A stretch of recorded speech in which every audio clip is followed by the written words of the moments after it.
সারার এমন হঠাৎ কান্না অবাকের চরম সীমায় পৌঁছে গেছে। ঘরের ভেতর উপস্থিত থাকা দুজন মানবী আনিতা বেগম ছাড়া সোজা করে বসান নিজের বুক থেকে, তারপর থুতনি ধরে উঁচু করে ছাড়ার এখনো কাঁদছে, চোখ দিয়ে পানি গড়িয়ে পড়ছে ওর, ক্ষণে ক্ষণে ফুঁপিয়ে উঠছে ও। ফারুক তালুকদারও উদ্বিগ্ন হয়ে হঠাৎ মেয়েটার কি হলো জানার জন্য।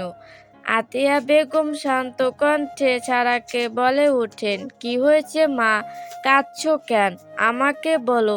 ছাড়া কিছু বলল না, কেঁদেই চলল। আনিতা বেগম আবারও বললেন, বাড়ির কথা মনে পড়ছে মা। সারা নাবোধক মাথা নাড়ায়। হঠাৎ ফারুক তালুকদার বলে গমগমে কণ্ঠে বলে উঠে, শুভ কিছু বলেছে মা। সারার কান্না থেমে গেল, মনে মনে এক বিশাল রহস্যময় হাসি দিল, তবে বাহিরে কোনো প্রত্যুত্তর করলেন না। ফারুক তালুকদার এর আর বুঝতে বাকি রইল না কি হয়েছে। বিয়েটা জোর করে দিয়েছে বলে মেয়েটাকে মারবে, এত বড় সাহস কোথায় পায় ও? কথাটি মনে মনে বললেও স্ত্রীর সামনে প্রকাশ করলেন না কিছু। সারা মনে মনে যার বুঝে গেল তার প্ল্যান সাকসেসফুল। আনিতা বেগম সারাকে আদর করে বললেন, থাক, কেঁদো না মা, আজ আসুক শুভ, ওকে আচ্ছা করে বকে দিব। আমার মেয়েকে বকছে, ওর সাহস কত বড়।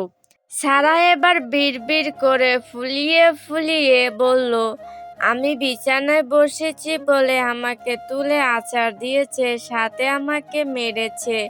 কথাটি বলেই ছাড়া আবারও কেঁদে ফেলে। ঘরের ভিতরে থাকা দুজনেই শুভর উপরে বেজায় চটে যায়। বিছানায় বসছে বলে মারবে, কত বড় সাহস, আজ নিচে আসুক, বিচার হবে ওর। চারিদিকের মসজিদে আজান পড়তেই ছাড়া উঠে দাঁড়ালো আনিতা বেগমকে ছেড়ে, উদ্দেশ্য নিজের রুমে গিয়ে নামাজ পড়বে। ফারুক তালুকদার মসজিদে চলে গেলেন। ছেলের উপর রেগে আছেন তিনি, নয়তো ডেকে নিয়ে যেত শুভকে। সারা একটু একটু করে খুঁড়িয়ে রুম থেকে বের হয়ে গেল। আনিতা বেগম আফসোসের সুরে বলেন, আহ, মেয়েটা বড্ড লেগেছে, নয়তো এমন চঞ্চল প্রাণবন্ত মেয়েটা এভাবে কাঁদে আর এভাবে খুঁড়িয়ে হাঁটে। আনিতা বেগম মেঝেতে বিছানো জায়নামাজে বসে পড়েন নামাজের জন্য। এদিকে ছাড়া খুঁড়িয়ে সিঁড়ি পর্যন্ত আসতে ইলা এসে হাজির হয় ছাড়ার সামনে। ছাড়া খুব বিরক্ত হয়। ইলা ছাড়াকে উদ্দেশ্য করে বলে, এ কি ভাবি, আপনি খুঁড়াচ্ছেন কেন? পায়ে কিভাবে লাগলো? পড়ে গেছি তাই লেগেছে। কখন পড়লেন? বলবো না। কেন? ছাড়া কিছু না বলে সিঁড়ি বেয়ে উঠতে শুরু করলো। এদিকে ইলা হা হয়ে গেছে সারার ব্যবহারে। মেয়েটা কখনো তাকে তুমি, কখনো আপনি সম্বোধন করে, বেশ লাগে ইলার। কেউ তো আছে একজন যে। আর যাই হোক, এই একদিনে ৩-৪ বার খোঁজ নিয়েছে তার। ইলা আর কিছু ভাবল না। হাসি হাসি মুখ নিয়ে ঘাড়ের একপাশে হেলালো চুলের বেনুনিটা হাতে নিয়ে ঘুরাতে ঘুরাতে রান্নাঘরে চলে গেল। এক্ষুনি সবাই খেতে আসবে। রাই রান্নাগুলো টেবিলে পরিবেশন এর জন্য লেগে গেল। ছাড়া সিঁড়িতে উঠতে পায়ের ব্যথা উড়ে গেল।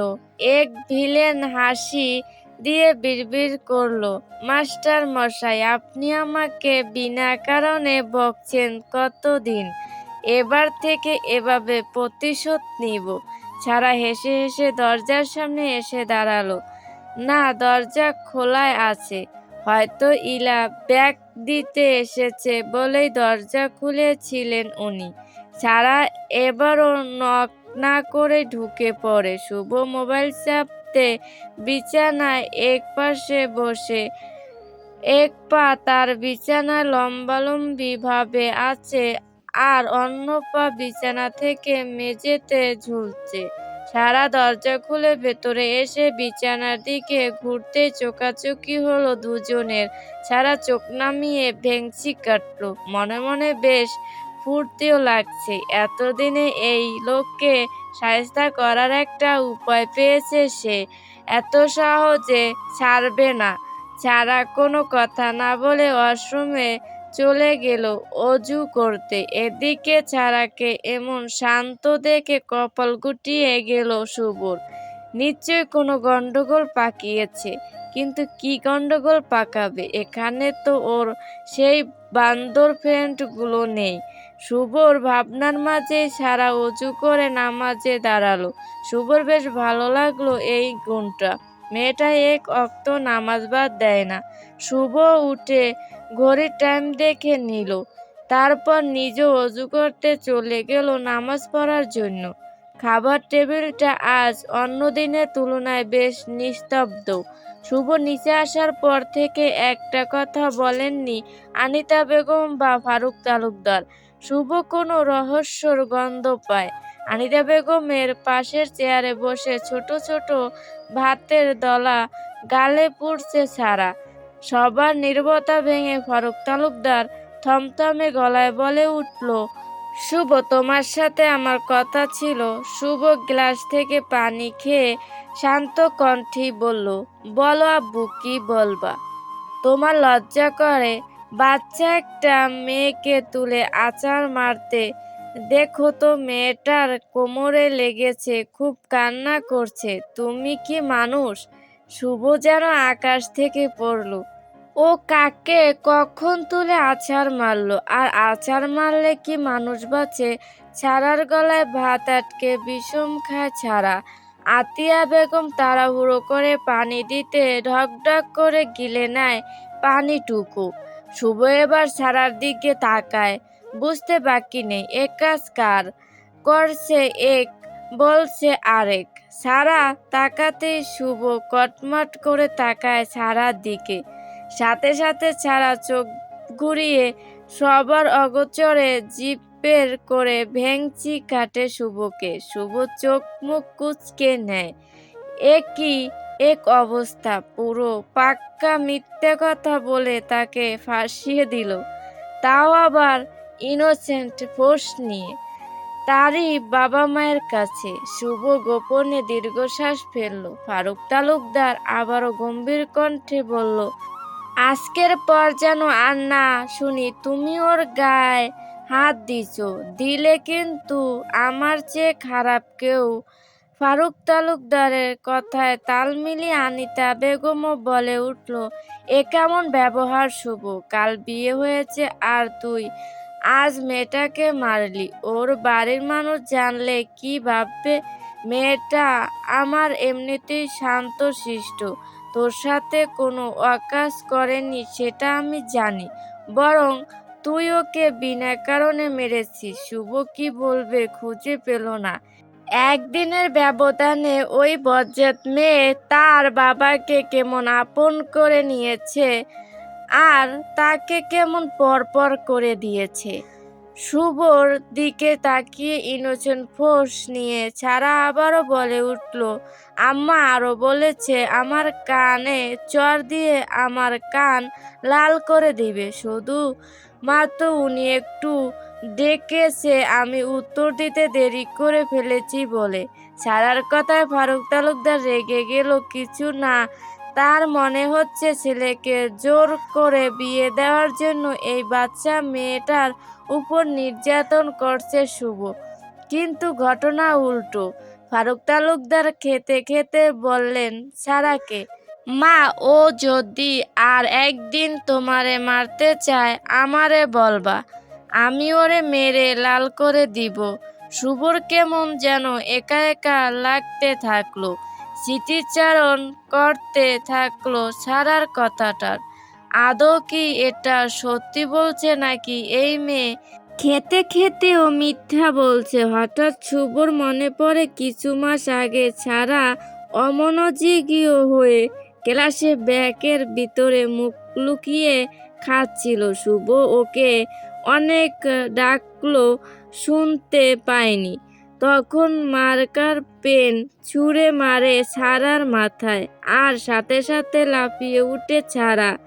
আর তখনই শুভ বলেছিল সেই কাঙ্ক্ষিত কথাটি। শুভ আবারও দীর্ঘশ্বাস ফেলে কটমট চোখে সারার দিকে তাকালো।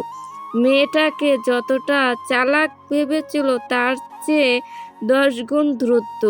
সারা খাওয়া শেষ করে উঠতে চোখ যায় শুভর দিকে। শুভর কটমট দৃষ্টি দেখে সারা আবারও বেঞ্চি কাটে। শুভর মাথায় এবার রাগ উঠে যায়। রাগে রাগে আর না খেয়ে অর্ধেক খাওয়া ভাতের প্লেট হাত ধুয়ে উঠে চলে যায় শুভ। যাওয়ার আগে সারার দিকে তাকিয়ে ইশারায় বুঝিয়ে দেয়, উপরে আসো, পদে পদে হিসাব নিব। শুভর ভাষা সারার বুঝতে কষ্ট হয় না। একটু বেশি মজা করে ফেললো নাকি? সারা শুকনো ঢোক গিলে। শুভর দৃষ্টি পদে পদে চিনে সে। কখন রাগে, কখন হাসে, কখন মন খারাপ থাকে। তবে আজকের দৃষ্টি রাগে ভরপুর। সারা জানে আজ রুমে গেলে তার কপালে দুঃখ আছে। এখন তো মোটেই যাওয়া যাবে না, পরে এক সময় যাবে। সবার খাওয়া শেষ হলে সারা সব গুছিয়ে রেখে আসে রান্নাঘরে। হুট করেই ফোন আসছে, ইলার বোন অসুস্থ, তাকে বাড়ি ফিরতে হবে। নিজের বোনের অসুস্থর কথা শুনে ইলা পাগলের মতো নীরবে কাঁদতে থাকে। বড় বোনের একটু মায়া বেশি হয়। ফারুক তালুকদার ইলার হাতে কিছু টাকা গুঁজে দিয়ে গ্রামে চলে যেতে বললেন। বোন একেবারে সুস্থ হলেই আবার ফিরতে বলছে। ইলাও খুশি মনে চলে গেছে। ফারুক তালুকদার রুমে গেলেন আনিতা বেগমকে নিয়ে একটু ভাত ঘুম দিতে। কিন্তু এদিকে ছাড়া সোফায় বসে বসে দাঁত দিয়ে নখ কাটছে, চিন্তায় তার মাথা শেষ। তারও ঘুম আসছে। সে কি একটু বেশি বেশি করছে না? মানে তার কি একটু নরম থাকা উচিত, কথা কম বলা উচিত? শুভ যা বলে তাই করা উচিত, ওর কথা শুনে চলা উচিত। সারা উঠে দাঁড়ালো, তারপর নিজের জামার গলার কলার টেনে দিয়ে পুষ্পার ডায়লগ দিয়ে বলল, সারা ঝুঁকেগা নিয়ে সালা উচ খাম্বা কি পাস মে। বলেই খিলখিল খিল করে হেসে উঠল ছাড়া। আসলেই তার বোনের কথা ঠিক, তাকে শয়তানের মাঝেই মাঝেই নাড়াচাড়া দেয়। ছাড়া সিঁড়ি বেয়ে উপরে উঠতে থাকলো। উদ্দেশ্য শুভ ঘুমালে ওকে একটু ঘুম ভাঙিয়ে দিয়ে বারান্দায় গিয়ে লুকাবে দরজা দিয়ে। যেই ভাবা সেই কাজ। ওড়না ভালো করে গায়ে পেঁচিয়ে বেঁধে নিল যাতে দৌড়াতে সুবিধা হয়। সারা পা পিট করে এসে থামলো শুভর রুমের সামনে। বুক ধুরু ধুরু কাঁপছে ওর। তাও মনে মনে সাহস জাগিয়ে দরজাটা ধীরে ধীরে কিছুটা খুলে ভিতরে ঢুকলো সারা। একই রুম অন্ধকার, জানলার পর্দা ভেদ করে আবছা আলোয় অস্পষ্ট সব দেখা যাচ্ছে।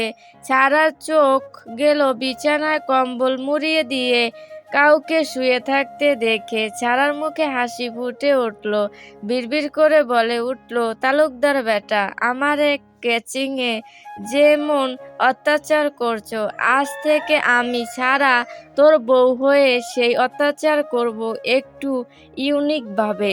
বলেই ফু দিয়ে নিজের নাকের সামনে ঝুঁকে আসা চুলটা উড়িয়ে দিল। তারপর পা টিপে টিপে এগোলো বিছানার দিকে। বিছানার কাছে গিয়ে একটু অবাক হলো, এমন চিকন লাগে কেন ব্যাটারে। সারা এক মনে ভাবলো হয়তো কম্বল মুড়িয়ে দিলে চিকন লাগে, সেজন্য চ্যাপ্টা মনে হচ্ছে। সারা নিজের হাত মুঠো করে উঁচু করে নিল। উদ্দেশ্য শুভর পেট বরাবর একটা ঘুষি দিবে। সারা ঘুষি দিতে যাবে, ঠিক সেই মুহূর্তে পেছন থেকে বুকে হাত দিয়ে দাঁড়িয়ে কুঁচকে উঠিয়ে কাউকে একজন গলা জড়ানো চকিতে পিছন ফিরে তাকালো সারা। সাথে সাথে মাথায় আকাশ ভেঙে পড়ল। কাঁপা কাঁপা কণ্ঠে বলে উঠল, আপনি এখানে?